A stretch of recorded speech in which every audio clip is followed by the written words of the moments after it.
ଏଠି କିଛି ଲୋକ ଏମିତି ଅଛନ୍ତି ଆଜ୍ଞା, ଯେଉଁମାନେ ଆପଣଙ୍କ ସୁଖ ଦୁଃଖ କଥା ତ ପଚାରିକି ବୁଝିବେନି, କିନ୍ତୁ ପରୋକ୍ଷରେ ସେମାନେ ଆପଣଙ୍କ ପାଖରେ କେତେ ଟଙ୍କା ଅଛି ସେଇଟାକୁ ଜାଣିବାକୁ ବେଶ ଇଚ୍ଛା ପ୍ରକାଶ କରିବେ।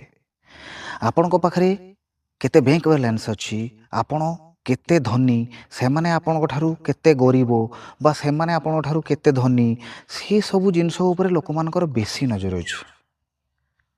କାହିଁକି ଜାଣିଛନ୍ତି ଆଜ୍ଞା? ଏଠି ଧନୀ ହେବାର ପ୍ରତିଦ୍ୱନ୍ଦିତାଟା ବୋଧେ ପରିବାର ପାଖରୁ ଆରମ୍ଭ ହୁଏ, ନିଜ ଲୋକଙ୍କ ପାଖରୁ ଆରମ୍ଭ ହୁଏ।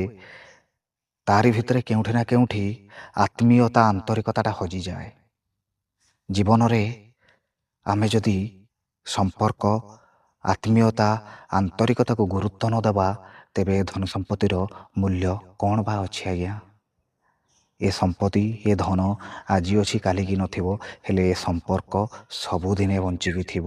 ଯଦି କେବେ ଆମେ କାହାର ସୁଖ ଦୁଃଖ ପଚାରିଥିବା, ଯଦି କେବେ ଆମେ କାହାର ସୁଖ ଦୁଃଖ କଥା ବୁଝିଥିବା, ତେବେ ନିଶ୍ଚିତ ଭାବେ ତାହା ଆମର ମୃତ୍ୟୁ ବେଳକୁ ନିଶ୍ଚୟ କାମରେ ଆସିବ। ସମସ୍ତଙ୍କ ଆଖିରୁ ସତ ଲୁହ ଝରିବ, ମିଛ ଲୁହ ନୁହେଁ ଆଜ୍ଞା। ଏଇ ତ ଜୀବନର କଥା।